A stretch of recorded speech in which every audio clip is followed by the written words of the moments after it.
over here, and then at the same time focusing over here for those that are watching through YouTube. So let's just check very quickly. One moment. And great. I think we're all ready to go. Very good. Some people are signing up on YouTube as well. That's fantastic. So,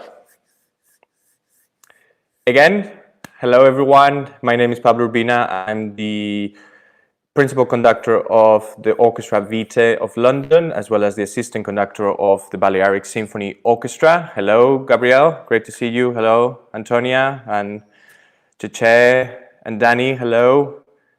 And Alexandra. Hello. Wow. It's great to see so many of you here. So I thought, the orchestra asked me if I could just take a little bit of time to give an insight on the world of conducting. And this is not just something technical. This is supposed to be fun, answering some of the questions of people that they want to know anything about what conductors do, what I do for a living. So please ask any silly question that you might think. Don't be shy, because there is no such a thing as silly questions. It's just different questions.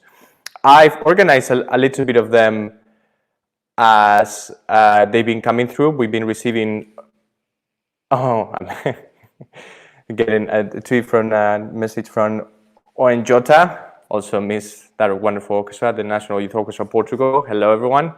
And yeah, I've been organizing some of the questions that people have been sending throughout this last week.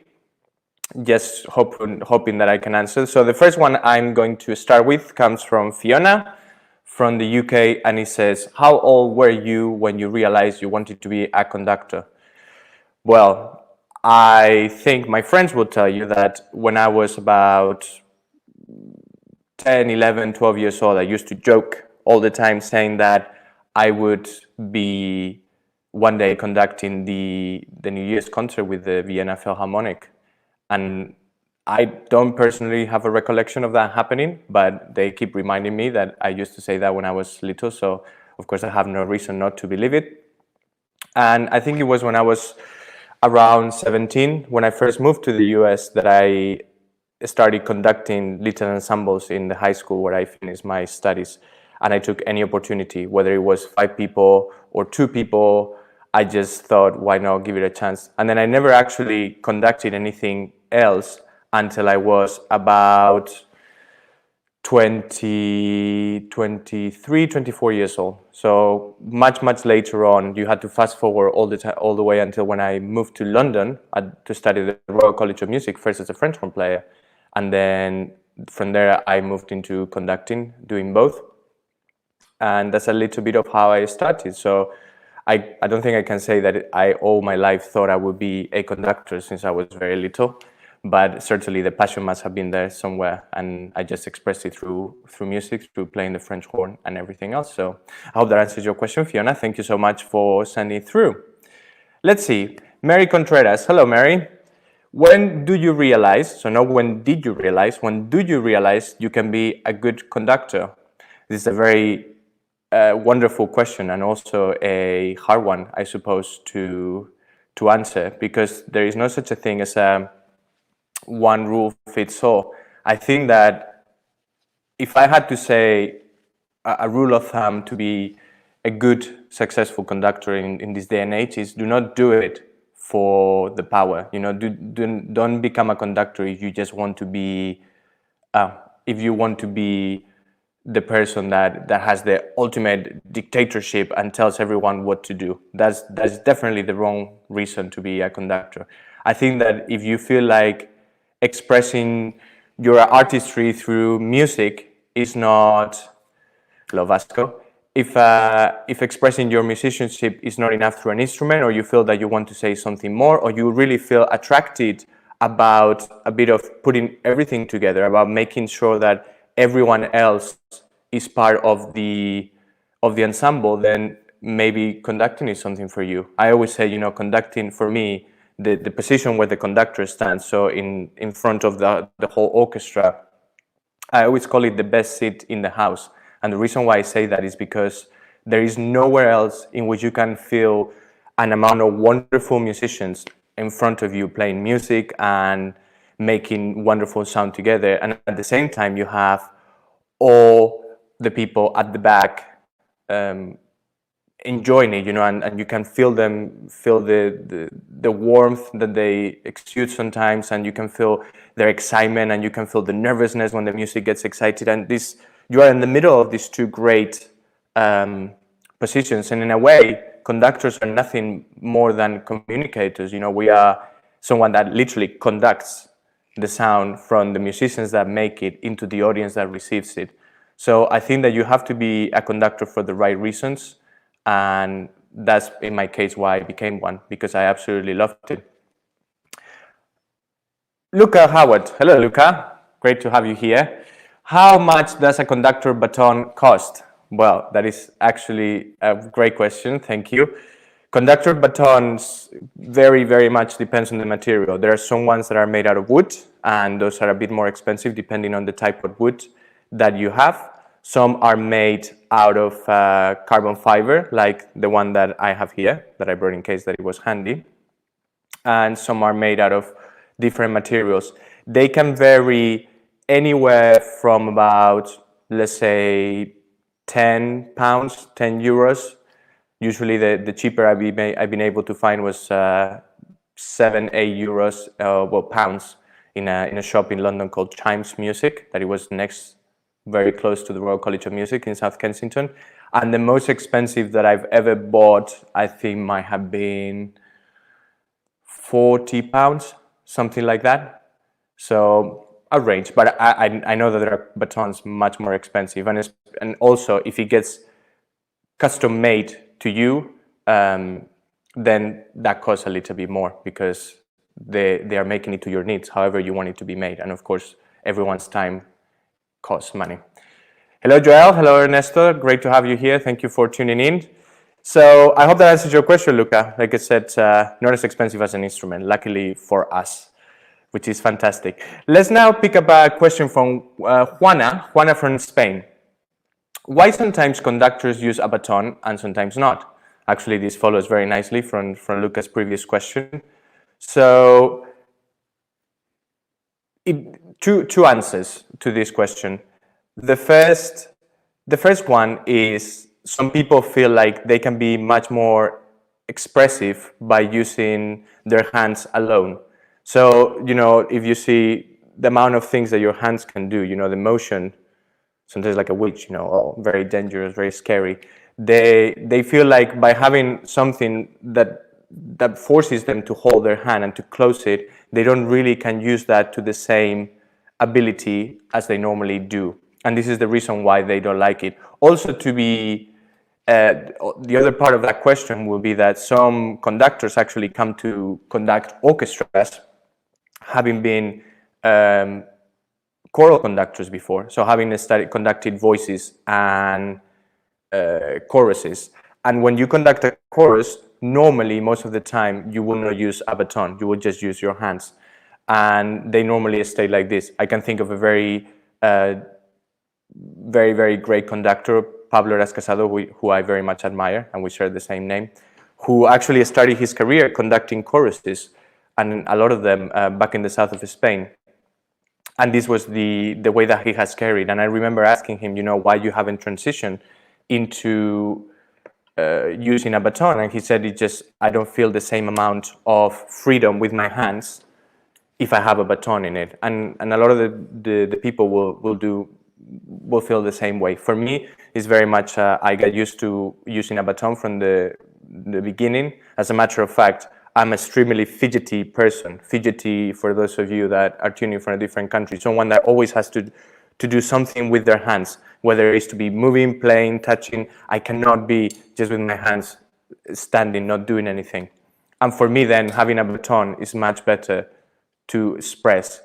I can get into the next question, which ties in very nicely. So I hope that answers your question, Juana. Thank you very much.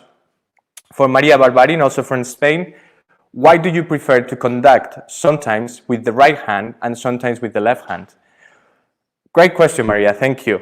Actually, it's not that sometimes conductors prefer to conduct with one hand or the other. It is actually that each one of the hands has a different purpose. We use them for different things.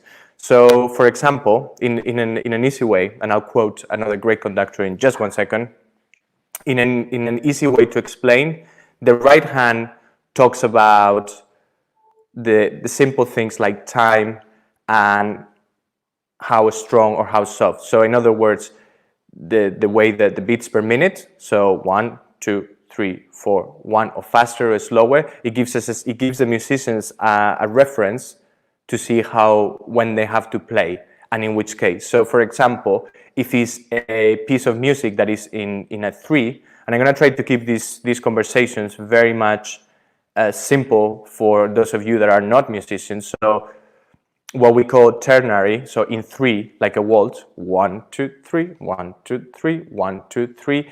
It has a different geography, a different shape that, let's say, for example, a military march. 1, 2, 1, 2. In this case, this right hand, which holds the baton, will go up and down, up and down, up and down. And if it's a waltz, either it goes just in 1, it might just be like this, up and down, or it might draw a little bit of a triangle.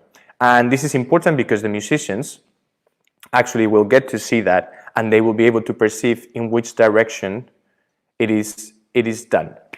So yeah, and Ernesto very well says, don't let your right hand know what your left hand do, says the Holy Bible. Do not apply that idea for conducting an orchestra. Exactly. In this case, the two hands are very much related. So where the right hand shows the basic things of the music, the how and the when, the left hand, in this case you're looking at my right hand, but it's the left hand that I'm showing, it's just a mirror image of the screen, gives a sense of everything else, the expression, how beautiful, how much you have to tenuto, soft. It basically gives the expression of the music. A great conductor, American conductor, his name is Leonard Slatkin. He talks in very simple terms. It's like the salt and the pepper. You know, this gives the strong part of the flavor, and this gives a bit of the spice, the nuance, and this is how we use them different. So you will many times see conductors actually using this hand in a sort of very airy, floaty way, and sometimes this one will continue to always be giving a the simple way of how the music has to go.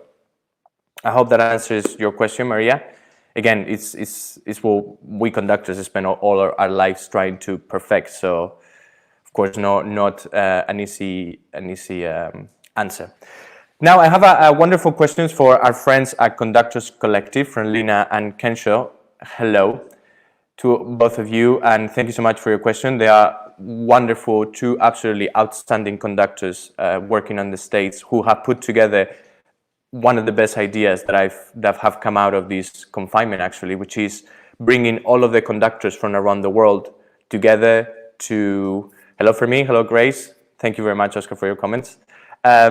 They put together this idea of bringing all of the different conductors from around the world into a forum in which we can share our ideas and learn about their experience, because they are in a very advanced part of their career, but still with plenty of place to learn, and this is what they can share. And I couldn't thank them enough for what they have done for all of us. And they ask us, what is the best advice someone gave you when you started your career?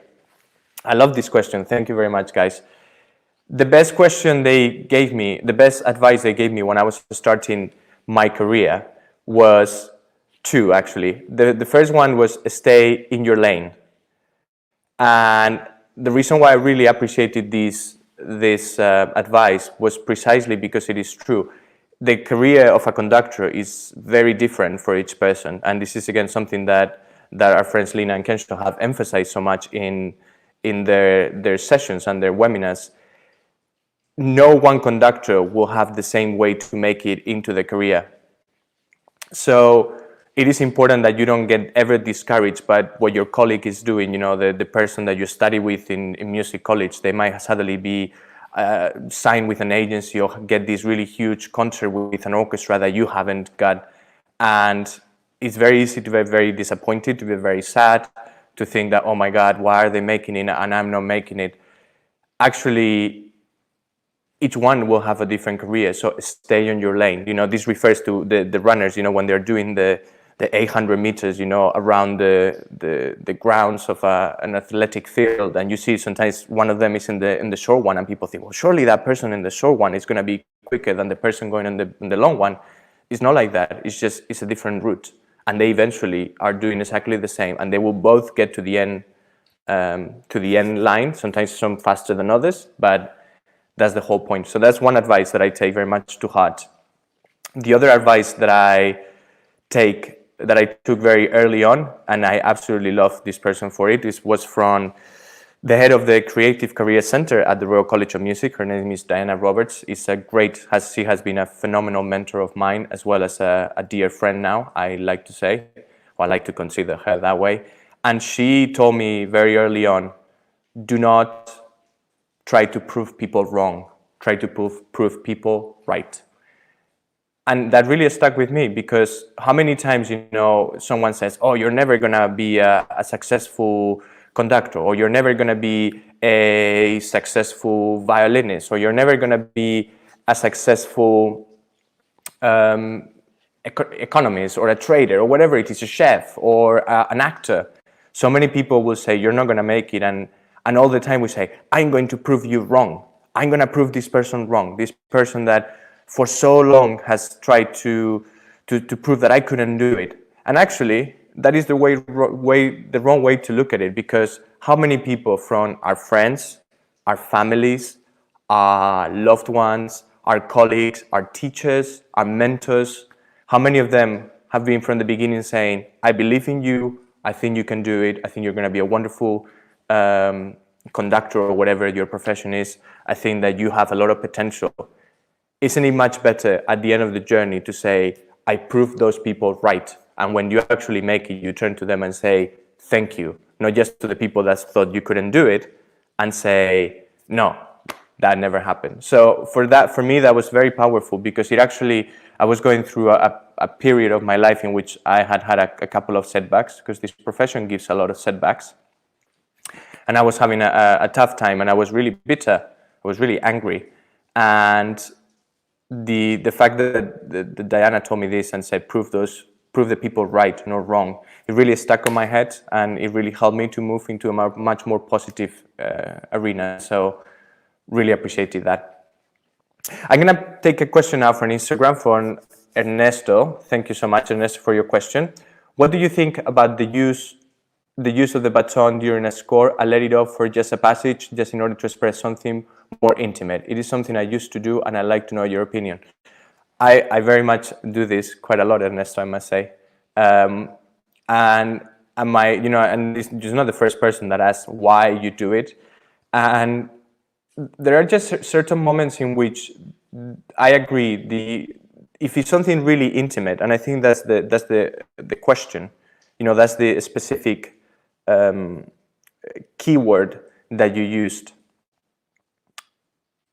Intimate passages sometimes mean automatically that you want to come inside in the way that you're conducting, and for that, the baton, you have something sticking literally out into the orchestra, might be a bit intrusive.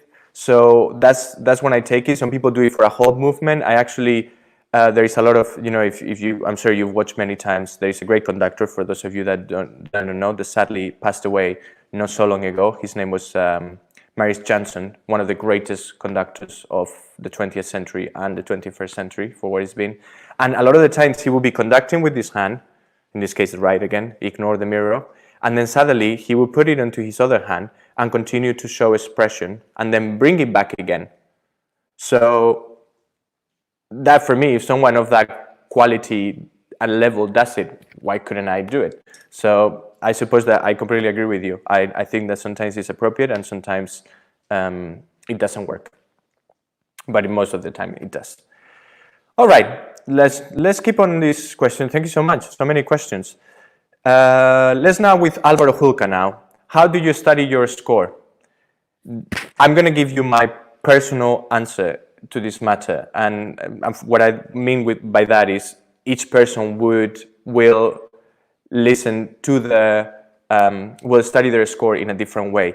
I, for example, go first through a really technical part of the score in which I mark every single thing that I need to know. So, for example, if the part of the instrumentation, for those of you that have never seen a musical score, I would stand up right now, but I have the microphone. I'll do it for next time. Or I'll post a picture about it if it helps. A lot of the times you might not see the name of all the instruments in the left hand side of the score.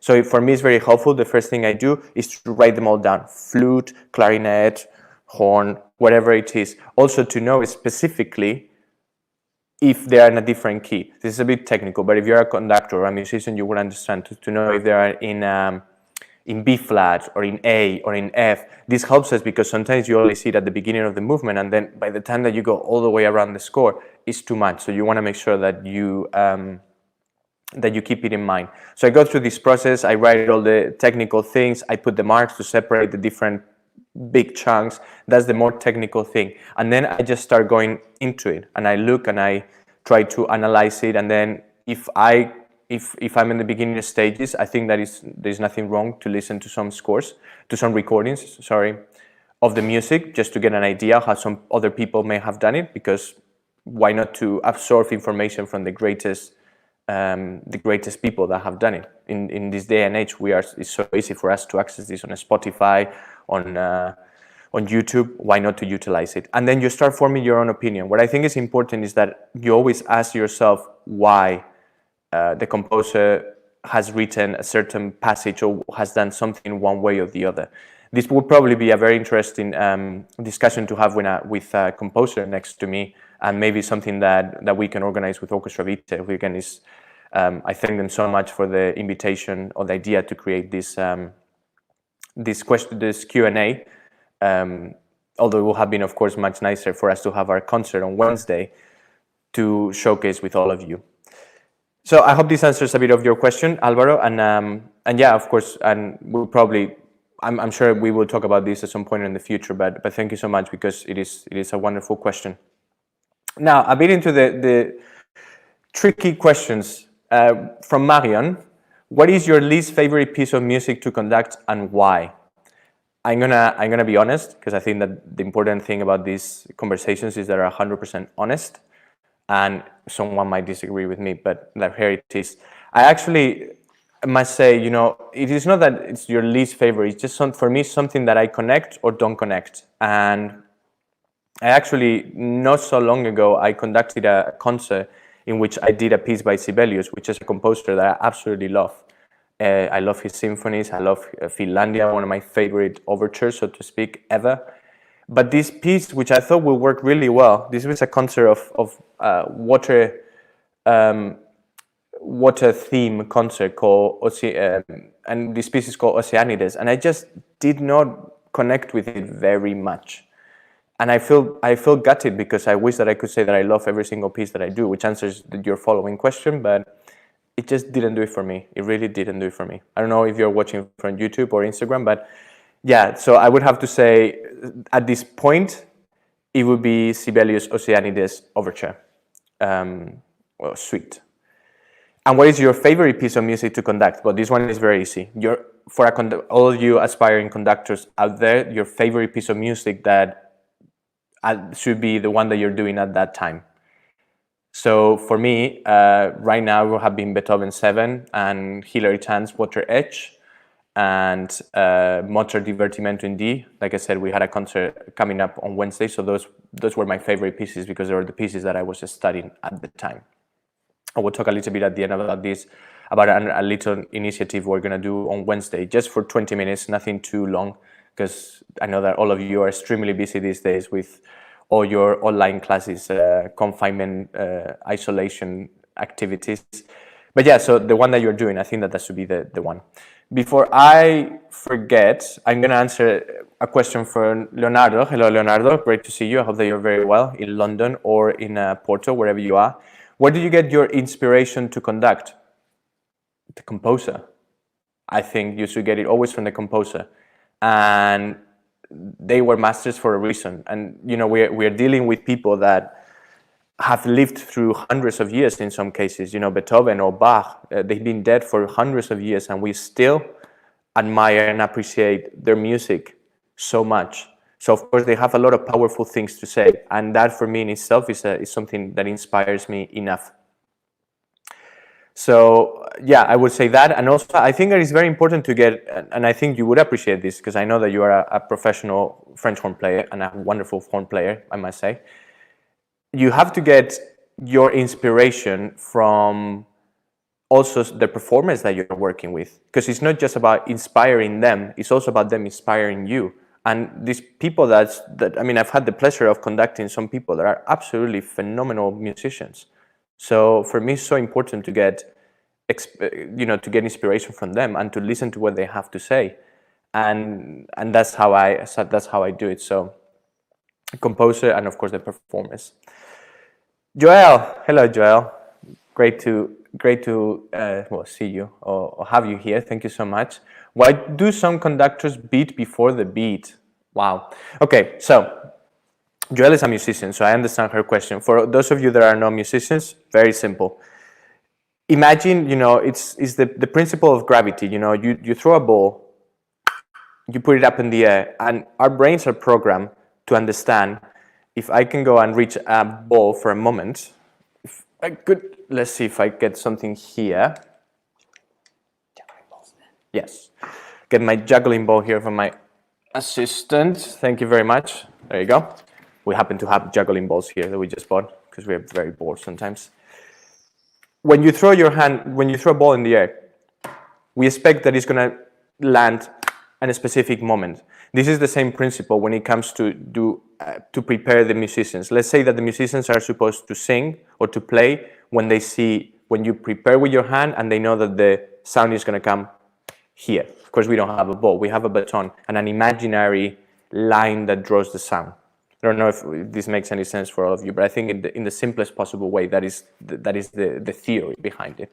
So most people will prepare with this, like we talk about, the right hand. I know that all of you Instagram viewers will see my left, but it's my right hand. You prepare, and you basically apply the same principle. It's like you throw the ball that you know is going to fall there. And when the musicians understand that the ball has fallen, they will play their sound. They will make the sound. However, some orchestras are quite used to play together amongst themselves. So it's not an instant boom sound. It's more of a boom, and they play after. Why they do this? Because it's the way that they've got used to playing. It's tradition, it's many years, they feel more comfortable, they are wonderful musicians. Think of most conductors will come to an orchestra for a week and then they go somewhere else, and then the same players from this orchestra are together. So of course they're much more used to playing with themselves than they are with the conductor that comes and guest, especially when you're a guest conductor. You are the music director or the principal conductor, like I can be of Orchestra Vitae. They're of course much more used to working with me, and they might know that if I do it like this, it means because it has to come right in that very moment. They might be a bit easier to follow your beat in that regard. So I hope that answers the question. It's a mixture between them playing together and also how comfortable or how used to they are to the way that you play. Oh, hello. Hello, Javier. Hello, Erica. How lovely. Great to see you. And Tiskar, hello. Lovely to see you, all of you. So let's carry on. 4 more questions left, and I want to keep this to 30 minutes, not to bore everyone. So I hope that I can do so. So I'll try to plow through them. One question from Chas from Plymouth. Hi, Chas from Plymouth. Wonderful to see you, to have you here. I hope that you enjoy to see this at whatever time it is, and that you're very well and safe. Sending you lots of love. How do you manage to read all of the instruments in the score? Well, all of the instruments, I would say, many years of training, of course, but it's, for me particularly, and again, I'm trying to give answers that apply to me. I'm by no means still already at the plateau of my career. I'm just starting and I have many more things to learn. But at this stage, and in my opinion, the way that I do study a score, that I read a score, is very much like shapes. So I organize it a bit in a visual way, so that I can always see at any given time the verticality, which is dictated by the tempo, and then the horizontality, which is what tells me the shape of the music, how it moves around in a different way. So once that you first, of course, you know most of the time that all of the orchestras from whatever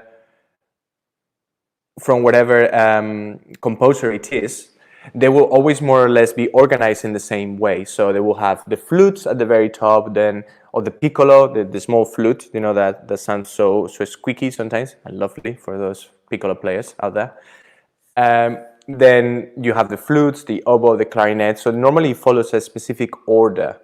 And in that case, by us looking at it visually, we know if the upper part is always going to be the woodwinds, then the middle part, normally the brass, then you have the percussion, and then you have the strings. So that already helps you a little bit to organize the way that you read the score. After that, again, the way that the way the music is shaped, and then of course it's a study. You know, sometimes you can pick up a score that you've never looked at before, and you can more or less, with your right hand, again, with the hand that gives you the beat, the specific technical things, you can do a bit of a reading through. If it's not very technical, it doesn't have a lot of changes of the tempo, of the speed, so to speak, but without a study it's impossible. This is why it is so important, and I cannot emphasize enough for young conductors or colleagues of mine how important it is to study, and I think in that we all agree. Hope that answered your question, Chas, and thank you so much again for tuning in. We say hello to Erica. Oh, thank you. That's very kind, Erica. And hello, Carmelo. Carmelo was my very first teacher, actually. It's a great pleasure to have him here. He was my very first French horn teacher, one of the first people that introduced me to music. And I suppose he must have done something right when 24 years on, I'm still here. So thank you so much, Carmelo. If I never had the chance to say, thank you. Simon from France, how do you react when a player questions your Simon, I would imagine if he's from France. How do you react when a player questions your interpretation?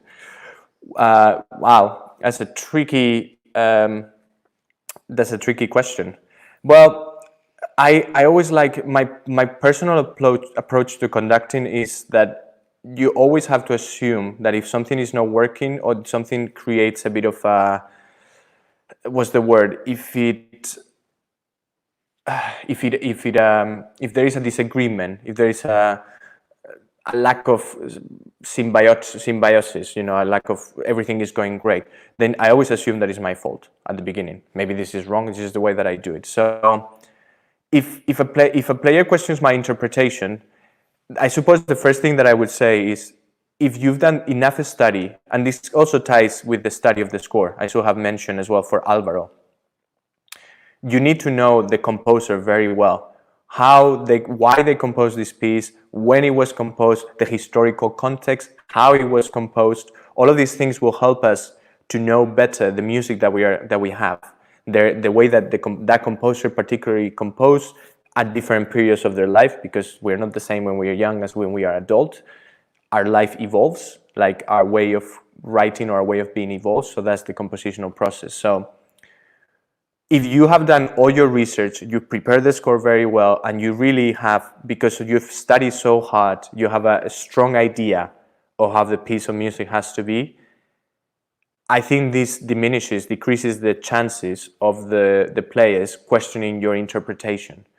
Because I think that the performance, you know, the most difficult part about conducting, and I think this ties a little bit into leadership, the most difficult thing with conducting is that you have to convince a lot of people, some of whom are much more experienced than you, especially when you're a young conductor, much older than you. They've done orchestra for many years. They have their own ideas about how the music should be done. They might have done this piece of music with far greater conductors than you. You know, they might have done it, if I'm conducting in Spain, they might have done a piece with Jesus Lopez Cobos, or they might have done it with whatever it is, someone that is much more experienced than me. And you're trying to sell them an interpretation that is yours. The only way that you can do that is if you really believe in what you have, in what you're doing, if you have a good reason to do it. It's not just because you actually have a rationale, because you've studied and understood the composer's intentions, and you take them alongside yourself in that journey. So you don't impose and you say it is like this because I say so. You say it has to be like this because in my opinion, or I feel the music does this. And I think when you do that, it's much better. So if someone reacts against your interpretation, not to elude your question, I would just try to explain why it is that I do the question. And a lot of the times, I try to take on board their ideas. And if I think that what they're doing is great, I will say so. I will say, thank you, that's a wonderful question, a wonderful way. Why don't we try it? And then we try it. And if it works better, and I say, actually, you were absolutely right. Why not to do it? I think it's important to bring people along to an extent, because if the 80 people in the orchestra, everyone wants to do it your way, then you never get your ideas across. But I think there is nothing wrong trying to take sometimes the way that they do it. All right, Javier from Pamplona, how do you practice these days if you do not have an orchestra? Wonderful. Well, I spend a lot of time studying scores. I spend a lot of time doing technique, because remember, our bodies are, the way that we conduct is a physicality. And in that, we're very much similar to athletes. Athletes don't spend all of their time, a football player doesn't spend all his time kicking a ball. They go to the gym, they work out, they prepare their muscles, they go for runs, they do mental training, they do meditation, they do all these other things alongside their actual expertise, which is playing football or conducting in this case. So there is so many things that I can do. I'm reading loads of books. You can see, I'm in Mallorca right now when I work sometimes as where I work as assistant conductor of the Balearic Symphony Orchestra, and I was here when the lockdown happened, so I decided it was safer for us to stay here, and this is why I am. So I don't have my whole collection of books, but I have 4 or 5, 6 books that are more than enough for me to get on. I also do technique, so I try to prepare my physicality. I continue to do exercise, I meditate, I do music and mindfulness, which some of you might have seen some of the videos I've done in YouTube in the past. Anything that helps me to keep enriching my knowledge. There's so much. I mean, I really don't have enough time these days to do everything that I want to do. So in that regard, I'm more than busy. Let's see, from Oscar, my wonderful friend Oscar Navarro, great composer and better person. Thank you so much, Oscar, for your question. Also, wonderful conductor. So, great question. How do you work in your first rehearsal? Do you read the whole program? I do. I actually do. I think that this will help. Firstly, it sets the tone for all of us, and you don't have to just think about you, but also about the orchestra. If this is a piece of music that you're doing pieces of music, you need to know if they've done them before, which is good to ask in advance. This is something that I completely agree that we were discussing in the Conductors Collective the other day. It's always great to ask in advance, have they done this piece of music before, or is it the first time they're doing it? If it's the first time that they're doing it, then you know that throughout the week of rehearsals, you'll have to give them more time. If it's a world premiere, if it's a new piece of music, a contemporary work, you really want to give more time, because you also want to take the composer who is alive, and luckily you can have them with you. You want to have their input and you want them to tell you, and that obviously takes time, because it's not just you addressing the orchestra, but it's also them addressing you and the orchestra.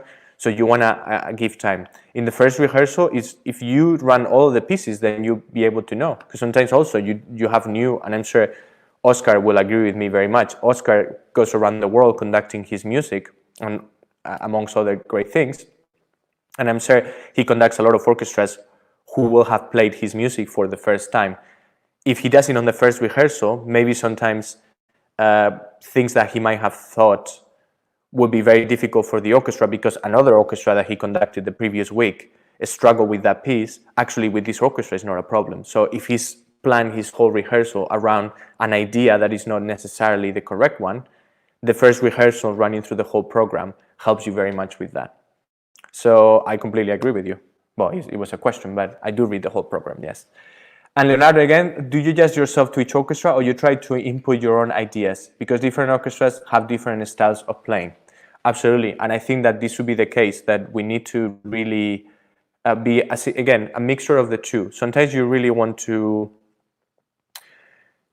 take on board what they have to offer, especially because otherwise everything will sound the same. If there is no personality in each orchestra, they're always going to be sounding the same.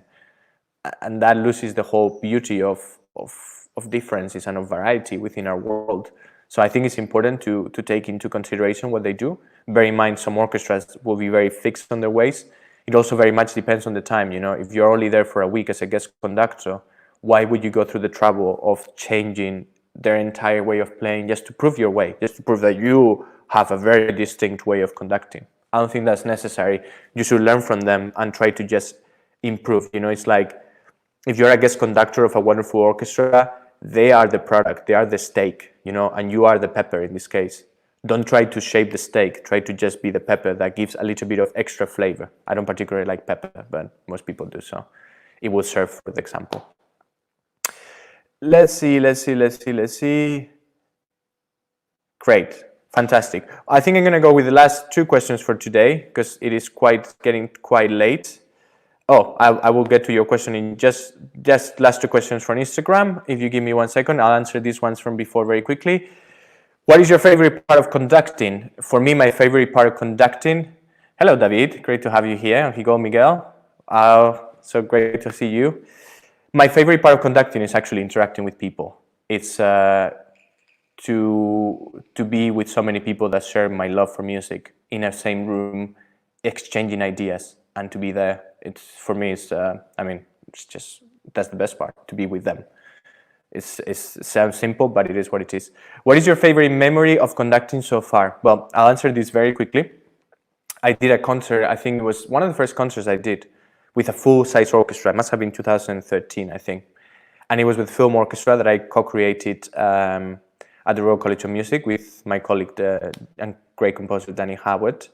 And we conducted a piece of film music called, which was Forrest Gump. And Forrest Gump is my favorite movie. And the soundtrack I'm completely obsessed with if you have never heard it, by Alan Silvestri.